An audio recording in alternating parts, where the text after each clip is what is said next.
Good morning and hello, everybody. Happy Friday. Today is December 6th, 2024. Happy Jobs Day. We got the non-farm payrolls report just moments ago. And, well, it's a mixed bag.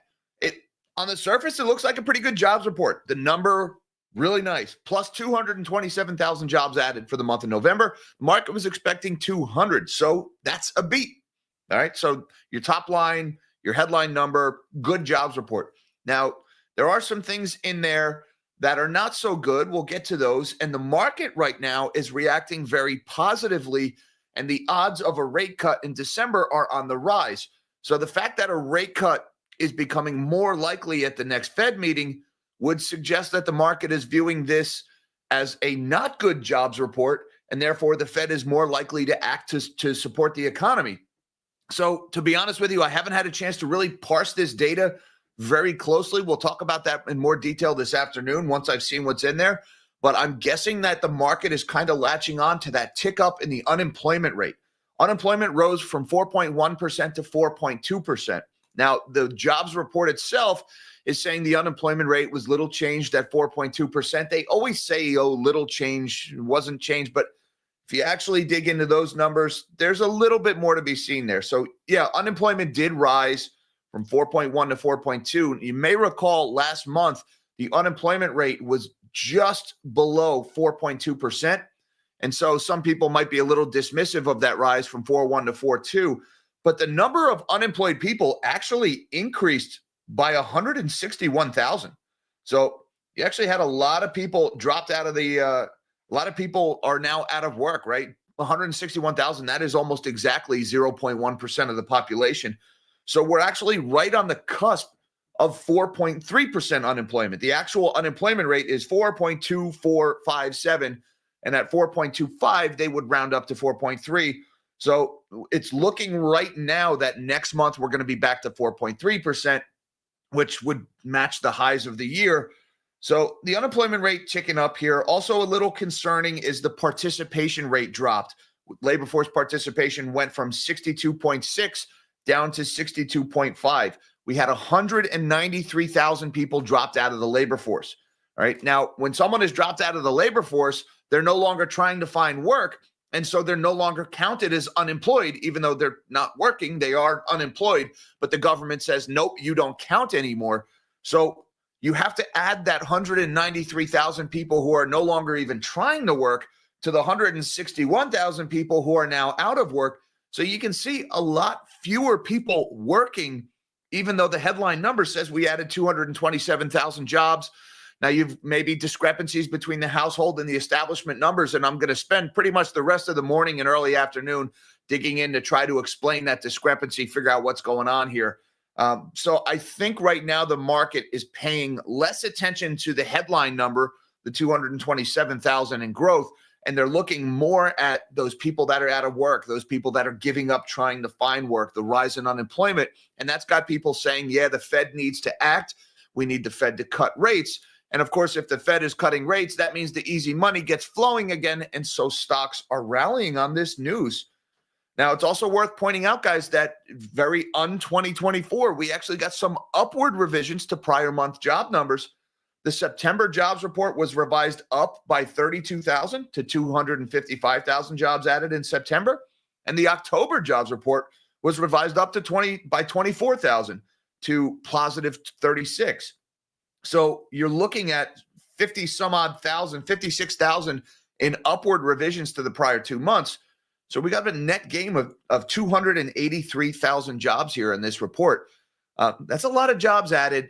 And yet the unemployment rate went up and fewer people are trying to find work. So again, this gap, this divergence between the household and the establishment survey continues to grow. Guys, I just need more time to dig into these numbers to try to figure out what is going on here. Now, it's possible that hurricane narrative from last month, possible there was some truth to that. You can definitely see the Boeing strike coming back. Transportation equipment manufacturing went up by 32,000. That's almost exactly the number of people that were striking at Boeing. So that contributed to this big move up. Also, areas we saw job gains added: healthcare, 54,000, leisure and hospitality, 53,000, government jobs up by 33,000. Yay, government. So It was a pretty good jobs report. The headline number, the press is going to focus on the headline number. The politicians will focus on that. But it seems like the market is focusing on the bad and therefore getting more optimistic about the Fed. Also going on in the news this morning, the Boeing plea deal. Boeing back in the news this morning. A judge has thrown out Boeing's plea deal where their executives could avoid prosecution, for that whole thing about the defect in the plane that they knew about and they minimized and hundreds of people died. Yeah, sorry about that. We're really sorry. Gosh, we hope to do better next time.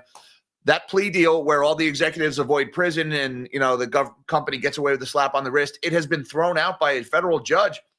And it's kind of interesting. The judge is saying, I can't be convinced that DEI policies at the government won't affect the appointment of some independent reviewer. Maybe a little bit more going on behind the scenes with that Boeing deal there, but Boeing stock not really reacting to that plea deal being thrown out. So we'll see what comes out of that one. Cocoa futures are on the rise again, almost returning to that ridiculous level that we saw in early March. The weather overseas, there was hopes that we would see a good crop and that the prices, the supply may recover. But in the last 2 weeks or so, chocolate prices, cocoa prices have just risen dramatically here. I was looking at Hershey stock. When you think chocolate, you're thinking Hershey right away. Not really reacting to this news, but it looks like another one of those commodity bubbles might be blowing. Pay attention to that.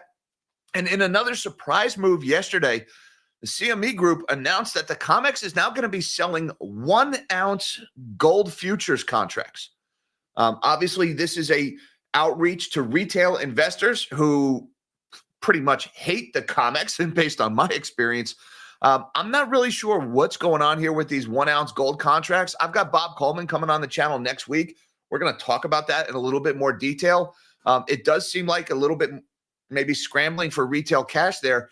But yeah, that's interesting. I don't know if they're going to be actually redeemable for physical. Is it even practical, or will they be handing out 1 ounce gold bars to redeem warrants for contracts? Or is this just another way that the futures market, that Wall Street collects money and harvests it from retail investors? I don't know, but it's also possible they're striving for relevance as a lot more of the gold market shifts overseas because of the arbitrage between Shanghai and U.S. and London gold prices. Guys, there's a lot going on today. Why don't we take a look at this jobs report and at all this data? We're shrinking my big melon of a head now. And don't forget that like button. And if you're new here, hit that subscribe button because we do this every day. So come have your coffee with the melon heads as we go through markets. And the S&P 500 is having a good morning, up 12 points, 0.2% higher. Almost all of those gains came in the aftermath of the jobs report. And once again, guys, even though it's the headline number, just take the number, forget the rise in unemployment. But even though the headline number is very good, we've got stocks rallying. So stocks are telling us the Fed is more likely to cut. Even though the headline jobs report is telling us the economy is strong, something is off here. I think it's that unemployment and that labor force participation rate thing. The Dow, same thing, 104 points higher, 0.23% to the upside. Almost all of those gains coming in the few minutes following the release of the jobs report. NASDAQ, same story, up 0.16% or about 33 points higher. Most of the gains, again, coming in the immediate aftermath of the report. We have got a weaker dollar this morning that's down 11 basis points or 0.1%. Weaker dollar means more dovish Fed. Again, you can see the market making bets on more rate cuts from the Federal Reserve here in the Dixie chart. And we can see it in the bond market this morning. We've got lower yields across the board as the market prices in a more dovish Fed. The 30-year Treasury, 4.322. That's down 1.5 points. The 10-year, 4.142. That's down almost 4 points. The 2 years at 4.085. That's down 6 points and change. And even the 1 month, look at that, dropping 8 basis points here as people now say, yep, that December rate cut, it is happening. Now, let's look real quick while we're talking about the December rate cut. Let me refresh this because everything is moving here this morning. But right now, based on CME futures, we're looking at the odds of a rate cut by the Fed in the December meeting is currently 87.3%, just a 12% likelihood that the Fed does not cut in December. Now, I took a screen grab right before the jobs report came out this morning, and this is what that looked like. We were at a pretty much 39% chance of no cut and just a 70% chance that they cut 25 basis points 450 to 475 being the current level of the Fed funds rate. So following the report, it looks like this now. The odds of no cut have gone down substantially. The market is saying this jobs report cements the 25 basis point rate cut. And again, that's the market saying this jobs report wasn't that good, that the Fed needs to support the economy with lower rates here. So the market overlooking that headline number. All right, let's look into the commodities board right now.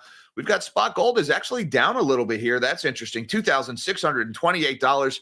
It's down about $3 or 0.13%. Now, you would expect gold to be doing well with these lower rates here because gold competes with bonds, but that is not the case. Spot silver is also down, still above that $31 level, but at $31.09. That's down about a quarter here, or 0.75%.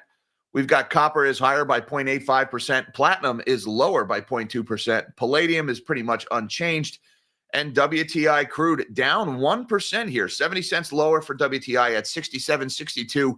Once again, the market totally ignoring that delay in increases of oil production by OPEC Plus yesterday. There was an article out that basically said the Saudi oil minister said that the oil market has given us a reality check that global demand just cannot support that additional supply at this time. And then we get this seemingly stellar jobs report with all these jobs added, 227,000 plus 283,000 if you count the upward revisions, and yet oil is down. So apparently all of these hundreds of thousands of people who are now going to work, who weren't going to work last month, they're somehow not using any energy. Okay, that makes sense. Let's talk about this one here. CME to offer 1 ounce gold futures to meet surging demand from retail traders. Yes, because the CME group and the COMEX guys, they're just such big fans of retail traders, and that's why they completely ripped them off in the silver squeeze of 2021.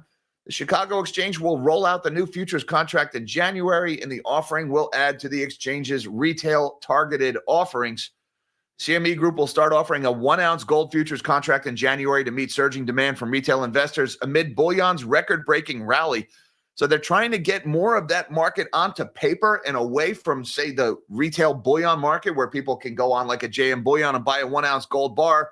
Instead, they're saying, no, come buy paper gold on our exchange. What's the worst thing that could happen? Don't answer that.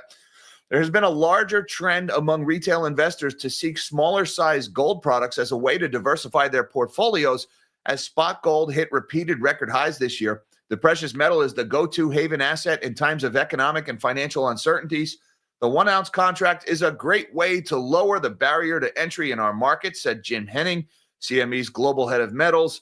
In an interview, our clientele is getting younger, and that's a lot more doable. Also possible they're going after that big, like that Costco market. We've got gold bars for sale in Costco now. That's a sign of the times. And now CME wants to do 1 ounce gold contracts. But it seems enthusiasm from investors is somewhat restrained with this 1 ounce gold contract because the price of gold is lower today. Also, let's check in with Bitcoin here. Now, Bitcoin is showing higher. At least they're showing us a green candle, but you'll notice the price, $98,729, sharply lower than where we were this time yesterday. Pretty much as soon as the stream wrapped up yesterday, Bitcoin started to correct lower. We were as high as 104,000 at one point. We went yesterday to as low as 92,000.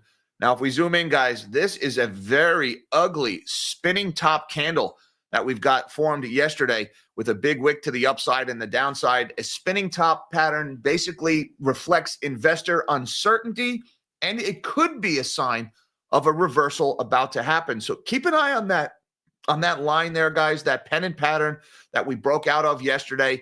We did fail to retest. We came back down below it, bounced from there. Now we're above that level. But man, that I tell you, I saw that wick, the big wicks on both sides of that candle yesterday. That is an ugly looking sign there. So it's possible Bitcoin is going to stall out in the 90s here. We'll be keeping an eye on that. And thank you. Well, let's just get into the non-farm payrolls here. This is the headline number of the day. The U.S. economy added 227,000 jobs in November, making a strong recovery from the upwardly revised 36,000 gain in October, which was heavily influenced by the Boeing strikes and disruptions caused by Hurricanes Helene and Milton. Guys, I was very skeptical of that hurricane narrative in the last jobs report. The fact that we get so many jobs coming back now, well, maybe I got to eat some crow on that one. It looks like at the very least from these headline numbers, maybe there was some truth to the hurricane narrative. That being said, the unemployment rate rising, the number of people still out of work, the drop in participation rate doesn't really fit that hurricane narrative. So again, I still got to parse this data. Figures came in better than forecasts of 200,000 added as employment trended up in healthcare by 54,000 jobs. That's a reflection of the aging population. Leisure and hospitality up by 53,000. I found that very curious because it's been a bad time for the hotel industry. Plus, airlines have been struggling a little bit, although the last 2 days we saw some good news from some budget carriers. So maybe the jobs report starting to reflect a little bit of that there. 53,000 added in leisure and hospitality. Government jobs, of course, added 33,000. Social assistance up by 19,000. And also a big increase in transportation equipment manufacturing of 32,000, reflecting the return of workers who were on strike. That is your Boeing number right there. So Boeing definitely contributed there. On the other hand, retail trade lost 28,000 jobs, and employment showed little change in mining, quarrying, and oil and gas extraction, construction, wholesale trade, transportation and warehousing, information, financial. Basically, the whole rest of the economy showed no changes there. Figures for September were revised up, and with these revisions, employment in September and October combined is 56,000 higher than previously reported. Now, also going on, we had an increase in the unemployment rate from 4.1% to 4.2%. That's a little bit, what's the word I'm looking for? Misleading here because we're actually about to tick up to 4.3. We were just below 4.2% last month. We were like 4.149. Now we're at 4.2457. We had another 161,000 people went out of work here. So this is probably going to be 4.3%, matching that high from July this time next month. And this one is also concerning. The labor force participation rate has dropped to 62.5%. That's down from 62.6 last month and 62.7 the month before that. Now, guys, we had the workforce shrank by 193,000 people. That's 193,000 people that are not working and are not trying to work anymore. Now, that could be retirements, or that could be people just giving up, saying, I'm not even going to try to find work. Either way, this is offsetting what would otherwise be a bigger increase in the unemployment rate. If those 193,000 people were still considered part of the workforce, if they were still trying to work, well, then we would have 4.3, maybe even 4.4% unemployment. But because the workforce shrank as people just threw in the towel and gave up on working, that is hiding a bigger increase in unemployment. So again, if we added all these jobs, 283,000 combined, if you add the upward revisions, why did 161,000 people become unemployed? And why did 193,000 people drop out of the workforce? We're talking about a combined delta here of 354,000 people not working.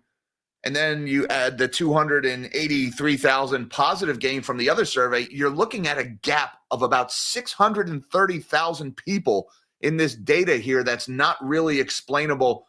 I got my work cut out for me today, guys. I don't know what the hell's going on in this jobs report, but some of this stuff just doesn't really add up here. Average hourly earnings increased 4% year over year, as shown in this chart. That's a little bit of relief for workers. We've seen this for the last couple of months now. Average hourly earnings are rising ever so slightly faster than the rate of inflation, at least the government's reported inflation numbers. And so that's a little bit of a relief to people, but it's really too little too late after the massive increase in the cost of living that we saw in 21 and 22, and the Fed is doing everything they can to contain these wage increases, but at the very least, a little bit of a relief for people there. Now let's talk about this story. This was another one that didn't quite make sense to me today. I mean, I get the backlash on DEI. I can see that trend. But it seems like there's something else going on in this story. Court rejects Boeing plea deal in the deadly 737 MAX crashes, citing concerns with the Justice Department's DEI policies. A federal judge on Thursday rejected Boeing's plea deal tied to a criminal fraud charge stemming from the fatal crashes of the manufacturer's 737 MAX aircraft. U.S. District Judge Reed O'Connor for the U.S. District Court in the Northern District of Texas expressed concern in his decision that the selection process for a government-appointed monitor, a condition of the plea deal, would be affected by diversity, equity, and inclusion policies. He wrote that the court is not convinced in light of the foregoing that the government will not choose a monitor without race-based considerations and thus will not act in a non-discriminatory manner. In a case of this magnitude, it is in the utmost interest of the justice that the public is confident that this monitor selection is done based solely on competency. The Justice Department is reviewing the decision, a spokesperson said. Boeing didn't immediately comment. I mean, look, I get the rationale that they're using, but we can't be sure they're not going to put a diversity hire in place of the safety monitor, and therefore we're throwing out the whole plea deal. It just doesn't quite add up to me, guys. This smells a little funny. We're going to keep an eye on this story. I'm not really sure what's going on. Boeing shareholders do not appear to care this morning. Boeing stock is actually up by 1/3%, $157.12. So whatever this plea deal being tossed out means, the stockholders just don't care. Now, guys, this is one we got to keep an eye on. We are looking at M2 money supply right now. This is all the dollars in checking accounts, savings accounts, money markets. This is the money supply, all right? We got a data point a couple of weeks ago on November 26th that said the M2 money supply is now $21.391 trillion. And that is up from 21.203. So we had something like $190 billion of new money was loaned into existence in the last month or during the month of November. And you may notice on this chart that the money supply has been growing nonstop since the end of October last year for more than a year. The Federal Reserve is supposed to be shrinking the money supply right now with their quantitative tightening, and yet the money supply is growing. What the hell is going on here, guys? And we wonder why inflation won't come down. Well, maybe that's because Zerpenberg. Maybe that's because we're cutting rates and expanding the money supply. And yet turn on CNBC, turn on Bloomberg. All you're going to hear is how restrictive monetary policy is and how the Fed needs to dial back their level of restriction. Well, look at the supply of money growing, guys. Does that look like the Fed is restrictive enough to you? And we wonder why inflation won't come down. It's almost like they really don't care about fighting inflation. And also something to keep an eye on, guys, while we're watching the money supply grow, we're also watching the reverse repo shrink. Reverse repo, i.e. the excess liquidity in the system, is coming down, and it's starting to come down at an accelerating rate. We got our lowest reading yet yesterday, $131.9 billion. Not a big drop, but it is a new low. Keep an eye on this one, guys, because, next year, what's coming up in the next couple of weeks? That debt ceiling debacle is coming back. The debt ceiling becomes a thing again at the end of this month. I believe on the 20th of December, the government is no longer allowed to borrow anymore. And then we've got like $700 billion in the Treasury general account to spend before the government goes belly up. And then the Congress gets to fight over increasing spending and increasing the debt ceiling. And people pretend to care about deficits. It's a silly exercise we go through every year. Well, while this is happening, the excess liquidity in the system is at just $132 billion. So, again, we are not quite at the level of liquidity event in the bond market, but the conditions continue to trend in that direction. Another story that's kind of odd this morning, cocoa surges back to $10,000 a ton on growing supply fears. Looks like we've got some commodities mayhem forming up again here. Cocoa futures climbed to the highest in nearly 6 months on mounting concerns over lower output in West Africa, with global supplies already tight. The most active contract rose as much as 2.4% to $10,092 a ton in New York, the highest since June 14th. Before paring those back, futures are set for a weekly jump of about 5%, the 6th consecutive week of gains. Prospects for a production recovery in Ivory Coast and Ghana, the world's biggest cocoa growers, are dwindling with a period of dry weather in the region. The onset of the seasonal dusty Harmattan winds could worsen that situation, according to Jonathan Parkman, head of agricultural sales at Marex. And you can kind of see this in this chart going back to the end of last year, guys. We had this ridiculous run up in cocoa prices earlier in this year. Obviously, that went a little too far. We got as high as $11,722 a ton. Prices crashed down and started to trend lower. And then all of a sudden, at the end of October, beginning of November, they went vertical again. Now, we broke that 10,000 threshold here. Are we going to take out these prior highs up here around 11,000? I don't know. But again, much like the Boeing story, the market doesn't really seem to care. Hershey stock barely moving here this morning. They're the biggest consumer of cocoa in the world. They're at $175, up about 50 cents here. It's been a pretty rough year. They're down about 6% year to date. Higher cocoa prices is not good for Hershey. But that's another one to keep an eye on here, guys. So look, this jobs report, I really don't know what to make out of it. The headline number was great. The unemployment number going up, that sucks. The decline in participation kind of sucks. I got to look really close at the full-time, part-time jobs, the difference between the two surveys to figure out what's going on here. But the rosy headline numbers about adding all of these jobs does not match the market reaction and the Fed expectations. So there's a big divergence here between the market reaction and probably what you're hearing from the pundits on CNBC right now. I hope to have an explanation for that by the afternoon stream when I've had more time to parse this data. But in the meantime, thank you so much to Viv B, who gifted 10 Nobody Special Finance memberships. Thank you so much, Viv, for supporting the channel. That is awesome. And welcome to the 10 new Melon Heads, guys. If you are among them, be sure and give Viv your thanks. Thank you for supporting the channel. Hunt and Cover, thank you, sir, for the super chat. He says, let's keep Jack in the job he loves. I do love this job, although I can't call it work. I haven't worked a day since I started doing this. Thank you so much, Hunt and Cover. I appreciate the support, sir, and the good vibes this morning. And Uncle Fedster, thank you, sir. He says, email from Mauser. On January 1st, 2025, select semiconductor products will have their tariffs increased from 25% to 50%. Now, Mauser, where is Mauser from? I'm not familiar with that outfit. Okay, that's a U.S. Looks like Mauser is a global distributor of semiconductor electronics, $4 billion in revenue. Where are they based out of? Okay, their headquarters is in Texas. So this is a U.S. company. Okay, tariffs on semiconductor imports going from 25 to 50%. That's interesting, Uncle Fetzer. I hadn't read that those tariffs were actually put in place yet.